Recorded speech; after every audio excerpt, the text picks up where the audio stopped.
Hello दोस्तों, स्वागत है आपका अपने इस चैनल फैक्ट स्टडी में। आज की फैक्ट एनालिसिस वीडियो में हम बात करने वाले हैं इमरान खान की मुसीबतें। जैसा कि हम देख रहे हैं लगातार बढ़ती जा रही हैं। अभी पिछले दिनों इन पर इद्दत का एक केस चला, उसमें इन्हों को 7 साल की सजा, 5 लाख का जुर्माना इनको और इनकी बीवी बुशरा खान को बना।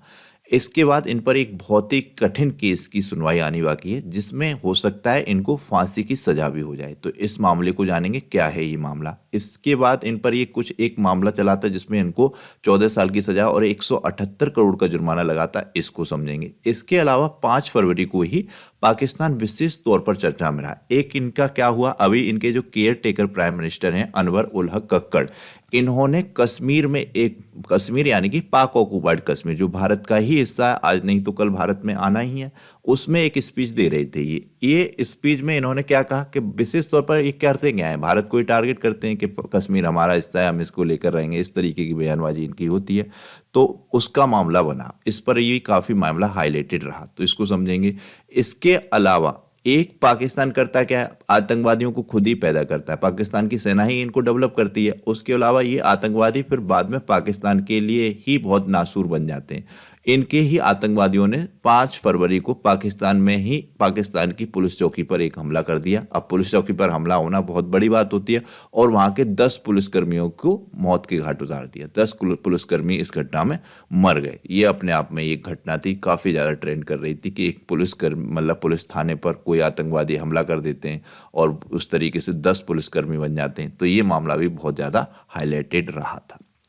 और इसके अलावा तोशा खान शब्द आएगा, इसको विशेष तौर पर फोकस किया है हमने, उसको भी समझेंगे। ये आप जानते हैं पाकिस्तान के आर्मी के चीफ हैं विशेष तौर पर असीम मुनीर, इनका नाम आपको पता होना चाहिए, असीम मुनीर। ये दिसंबर में जब गए थे यूएन, एंटोनियो गुटेरेस से मिले थे, उस टाइम भी इन्होंने भारत विरोधी स्वर अलापे थे, कश्मीर का मुद्दा उठाया था, तब भी ये चर्चा में विशेष तौर पर रहे थे। तो होता क्या है, पाकिस्तान में पाकिस्तान की आर्मी का पाकिस्तान के आंतरिक मामलों में बहुत ज़्यादा इंटरफेयर रहता है। भारत में ऐसा नहीं है, भारत की आर्मी को इतना आंतरिक मामलों में इतना हस्तक्षेप नहीं रहता, लेकिन पाकिस्तान की आर्मी का पाकिस्तान की कौन सी सरकार बनेगी, कौन प्रधानमंत्री बनेगा, इन सब चीज़ों में बहुत ज़्यादा इंटरफियर है। वो जिसको चाहते हैं वही बनता है वहाँ का प्रधानमंत्री। अभी बताया जा रहा है पाकिस्तान की आर्मी नवाज शरीफ को विशेष तौर पर सपोर्ट कर रही है, और अभी 8 फरवरी को पाकिस्तान में चुनाव होने, तो बताया जा रहा है नवाज शरीफ ही अब अगले प्रधानमंत्री होंगे पाकिस्तान के। अभी जो हैं वो तो केयर टेकर हैं, आप सभी को पता होना चाहिए, कक्कड़। लेकिन अब वहाँ पर अब जब चुनाव होने, तो इसी वजह से यहाँ पर इमरान खान पहले थे, आपको पता होना चाहिए 2018 से 22 तक रहे थे, तो फिर वो उनको इसीलिए शायद ज़्यादा से ज़्यादा परेशान किया जा रहा है कि उनकी पार्टी अच्छे से चुनाव ना लड़ पाए, इन सब चीज़ों में ही फंसी रहे। जब उनका मेन लीडर ही जेल में बंद होगा तो पार्टी क्या चुनाव लड़ेगी इतना अच्छे से। तो उन पर एक सबसे बड़ा केस ये चल रहा है, उन्होंने जब पहली बार इनकी गिरफ्तारी हुई थी मई में, तब उनके समर्थक 5000 रोड पर आ गए थे। इन्होंने बहुत ज़्यादा हिंसात्मक माहौल कर दिया था, उसको हमने इस पीडीएफ में ऐड किया, इसको समझते हैं। तो पाकिस्तान के पूर्व प्रधानमंत्री इमरान खान कई मामलों में अभी वर्तमान में जेल में बंद हैं। अब उनकी मुश्किलें और ज़्यादा लगातार बढ़ने वाली हैं। इमरान खान की गिरफ्तारी के बाद पाकिस्तान में 9 मई को बहुत ही ज़्यादा हिंसात्मक माहौल हो गया था। इस दौरान उनके समर्थक यानी कि इमरान खान के समर्थकों ने सैन्य प्रतिष्ठानों पर भी हमला किया था। इस मामले में इमरान खान को मास्टरमाइंड माना जा रहा है, और कुछ गवाह हैं, इनके बयान के आधार पर इमरान की मुश्किलें ज़्यादा से ज़्यादा बढ़ सकती हैं और ज़्यादा बढ़ जाने की संभावना है। पिछले साल हुआ क्या था, 2023 में 9 मई को पीटीआई कार्यकर्ताओं ने जिन्ना हाउस, पीटीआई यानी कि इनकी ही पार्टी है, Jinnah house, Lahore core commander house, Mianwali airbase और इस्लाम फैसलाबाद में आईएसआई बिल्डिंग समेत कई दर्जन सैन्य प्रतिष्ठानों में तोड़फोड़ की थी। बहुत ज़्यादा न्यूज़ में यही सब इमेजेस चल रही थी, यही सब वीडियोस चल रही थी। पाकिस्तान में एक तरीके से गृह युद्ध की स्थिति बन गई थी, ऐसा मामला था। समझ सकते हैं, पीटीआई के 5000 समर्थक सड़क पे हों और वो सैन्य ठिकानों पर हमला कर रहे हों, आईएसआई की बिल्डिंग पर हमला कर रहे हों, जो कि एक बहुत बड़ी संस्था है पाकिस्तान की। जिस तरीके से भारत में रॉ है, उसी तरीके से आईएसआई है। तो जब इन सब चीज़ों पर हमला होता है तो फिर मामला बहुत ज़्यादा टिपिकल हो जाता है। तो रावलपिंडी में भी सेना मुख्यालयों पर भीड़ का हमला हुआ था। इमरान खान तो दावा कर रहे हैं कि 9 मई की हिंसा में उनका कोई लेना देना नहीं है, उनकी पार्टी को निशाना बनाया जा रहा है। उनका कहना है कि पाकिस्तान की सेना का हमला लंदन एग्रीमेंट का प्लान था। पाकिस्तानी सेना पर जो हमला हुआ वो लंदन एग्रीमेंट है। लंदन एग्रीमेंट ये कह रहे हैं कि ये एग्रीमेंट है नवाज शरीफ को पुनः प्रधानमंत्री बनाने से संबंधित, सत्ता में फिर से लाने से संबंधित इस तरीके का एग्रीमेंट हुआ है सेना के साथ नवाज शरीफ का। उसी के तहत पाकिस्तान की सेना पर यह हमला हुआ था, जिससे कि इमरान खान का इमेज, इमरान खान की पार्टी की इमेज को धूमिल किया जा सके और उन्होंने जो भी काम किए स्वास्थ्य के क्षेत्र में, शिक्षा के क्षेत्र में, उन सबको पर बात ना हो, इस तरीके के मामला बनाया था। और ये केस इतना हाई फाई है, इस केस में इनको फांसी की सजा भी हो सकती है। इमरान खान को फांसी की सजा पर भी चढ़ाया जा सकता है, क्योंकि पाकिस्तान की सेना इतिहास में पहले भी ऐसा कर चुकी है। पाकिस्तान की सेना को चुनौती देने वाले नेता के लिए ज़्यादा दिन जिंदा रहना मुश्किल नहीं है, क्योंकि पाकिस्तान की सेना ही सर्वेसर्वा है। पाकिस्तान में आर्मी एक्ट की धारा 59 में दोषी पाए गए व्यक्ति को मौत की सजा सुनाई जा सकती है, और इमरान अगर आर्मी एक्ट में दोषी पाए गए तो उन्हें फांसी की सजा भी होने की पूरी संभावना है। पाकिस्तान के आर्मी एक्ट के क्लॉज डी की उपधारा 1 में उन लोगों पर मुकदमा चलता है जो पाकिस्तान के खिलाफ जंग छेड़ते हैं, देश के खिलाफ हथियार उठाने का काम करते हैं, सुरक्षा बलों पर हमला करने का प्रयास करते हैं। आप सब इन इमेजेस में देख सकते हैं, इसी तरीके का मामला था, इस तरीके का बिल्कुल, जैसा कि मतलब देश के खिलाफ एक माहौल बन जाता है, देश की सेना के खिलाफ किसी भी प्रकार के हथियार उठाते हैं, उस तरीके का पाकिस्तान में ऐसा था कि पाकिस्तान की सेना के खिलाफ इन्होंने जंग सी छेड़ दी हो, जो कि इमरान खान के समर्थक थे। 5000 लोग सड़कों पर थे जो कि सीधे सीधे सेना से मुकाबला कर रहे थे। बहुत ही ज़्यादा अलग तरीके की तस्वीरें और वीडियोस उस टाइम चल रही थी 2023 में मई महीने में। तो इस मामले में धारा 59 जो कि आर्मी एक्ट के तहत आती है, इसमें इनको फांसी की सजा भी हो सकती है। लेकिन 8 फरवरी को चुनाव होने के बाद, नवाज शरीफ की प्रधानमंत्री की बनने के बाद, हो सकता है कि मामला तूल ना पकड़े, इतना हो सकता है ठंडा पड़ जाए और ये लंबा चलता रहे, लेकिन फांसी की सजा ना भी हो। लेकिन मामला इस तरीके का है, इसमें सजा फांसी की भी बन सकती है। तो ये था मामला। अब इमरान खान को पहले भी कई मामलों में सजा हो सकती है। अभी पिछले टाइम आपने देखा, एक वीडियो किया था हमने, इद्दत केस में इनको 7 साल की सजा और 5 लाख रुपए का इनको और इनकी बीवी बुशरा को मतलब हुआ था। इसके पहले इनको तोसा खाना मामले में 14 साल की सजा और 178 करोड़ रुपए का जुर्माना हो चुका है। तो इन पर ये मामला चल ही रहा है लगातार, और ये मामला 8 फरवरी तक तो इन पर शांत होने वाला है नहीं है, जब तक वहां पर चुनाव ना हो जाए, जिससे कि इनकी पार्टी पीटीआई इतना अच्छे ढंग से चुनाव ना लड़ पाए। 8 फरवरी के बाद ये मामला हो सकता है शांत हो जाए।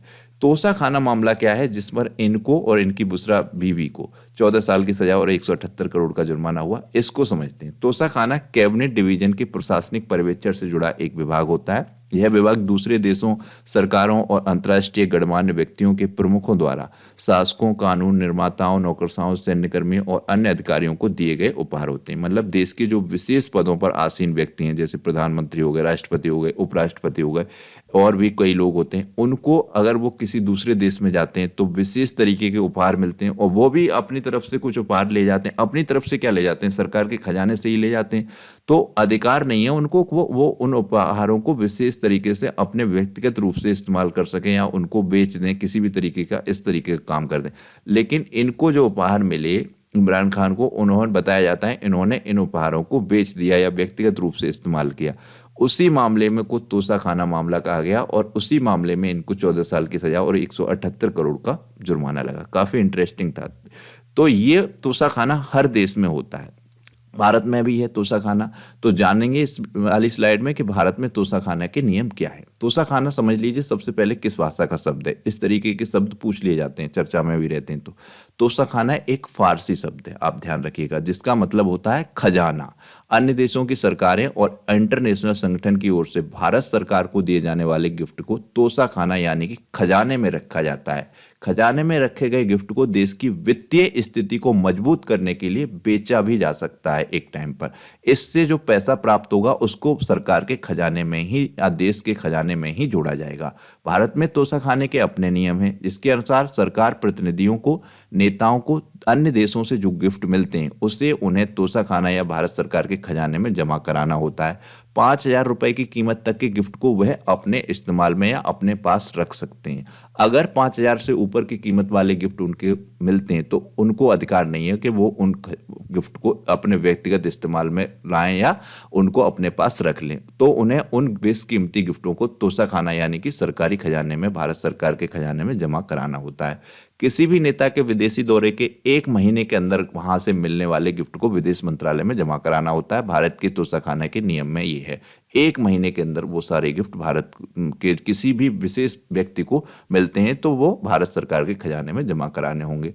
जब भी कोई प्रधानमंत्री या राष्ट्रपति किसी विदेशी दौरे पर जाते हैं तो वहाँ की सरकारों द्वारा उनको गिफ्ट दिए जाते हैं। आपने देखा होगा अक्सर प्रधानमंत्री मोदी जी जब भी विदेशी दौरों पर जाते हैं तो अपने साथ भी कुछ गिफ्ट ले जाते हैं। तो वो गिफ्ट वो अपने पैसे से नहीं ले जाते हैं, भारत सरकार के पैसे से ले जाते हैं और फिर वो विदेशी में जो भी विदेश उस देश के खास व्यक्ति हैं उनको देते हैं और वहाँ से भी उनको कुछ बहुत ही महत्वपूर्ण अच्छे अच्छे महंगे महंगे गिफ्ट मिलते हैं। तो उनको अधिकार नहीं है कि वो अपने व्यक्तिगत यूज में रख लें, उनको वो 1 महीने के अंतर्गत भारत सरकार के खजाने में जमा कराने होते हैं। यह गिफ्ट किसी भी व्यक्ति को नहीं बल्कि उसके पद को दिए जाते हैं और ऐसा माना जाता है वह गिफ्ट देश को दिए गए हैं, ना कि विशेष उस व्यक्ति को।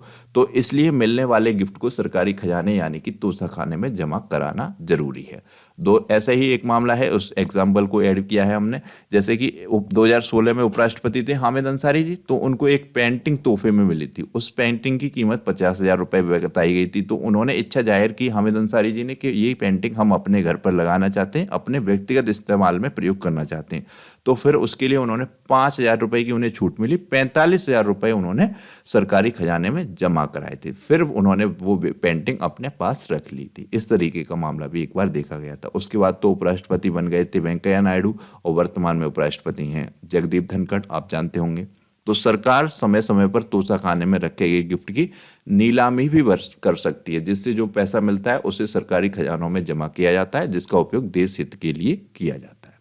तो ये थे भारत के तोशाखाना के नियम और किस तरीके से इमरान खान पर तोशाखाना का मामला चला। उसके लिए उनको जो विदेशों से विशेष महंगी घड़ियां, हीरे की अंगूठी ये सब मिली, उन्होंने उसका व्यक्तिगत इस्तेमाल किया या बेच दिया, उसके लिए उनको 178 करोड़ का जुर्माना और 14 साल की सजा हुई। तो ये सब मामला हमको समझ में आया, उम्मीद है आपको भी समझ में आया होगा और ये काफ़ी इंपॉर्टेंट इन्फॉर्मेशन आपको पसंद भी आई होगी। इस पर तो हमने बात ही कर ली कि पाकिस्तान के कुछ आतंकवादी जिनको खुद पाकिस्तान डेवलप करती है, उन्होंने पाकिस्तान की ही एक पुलिस थाने पर हमला कर दिया और उसमें 10 पाकिस्तान के मतलब पुलिसकर्मी मारे गए। ये 5 फरवरी की न्यूज़ थी। ये पाकिस्तान के जो वर्तमान के केयर टेकर प्रधानमंत्री हैं उमर उल हक कक्कर, इन्होंने कश्मीर में इन्होंने सोमवार को कश्मीर एकता दिवस मनाया। उसी दौरान कश्मीर क्या पाक ऑक्युपाइड कश्मीर में मनाया। उन्होंने कुछ ऐसी स्पीच दी जो काफ़ी ज़्यादा चर्चा में हो गई। इन्होंने कहा जो भारत ने हमारा कश्मीर ले रखा उसको वापस करे, तुम्हारा क्या कश्मीर है, भारत का कश्मीर है, तुम खुद छोड़ो पाक ऑक्युपाइड कश्मीर को, वो भारत का हिस्सा है और छोड़ना ही पड़ेगा आज नहीं तो कल तुमको। तो इस तरीके से ये भी काफ़ी ट्रेंडिंग में रहा। तो यही थी आज की वीडियो। उम्मीद है आपको ये वीडियो पसंद में आई होगी। इसमें ये तोशाखाना क्या था ये भी आपको समझ में आया होगा। तो वीडियो आपको कैसा लगा फीडबैक कीजिएगा, वीडियो को लाइक और शेयर कीजिएगा। इसका एक क्वेश्चन है, पाकिस्तान में स्वतंत्रता दिवस कब मनाया जाता है, इसका आंसर कीजिएगा। क्वेश्चन काफ़ी अच्छा है और अगर बता सकते हैं तो क्वेश्चन एक पूछा जाता है, ईजी लग सकता है आपको, भारत और पाकिस्तान को विभाजित करने वाली रेखा का नाम क्या है। ये क्वेश्चन आज भी एग्जाम्स में पूछा जाता है, उसका आंसर भी कीजिएगा और साथ में ये तो बताना ही है पाकिस्तान का स्वतंत्रता दिवस कब मनाया जाता है। तो चैनल को सब्सक्राइब कर लीजिएगा, बेल आइकन को प्रेस कीजिएगा, वीडियो को लाइक और शेयर कीजिएगा। Thank you so much.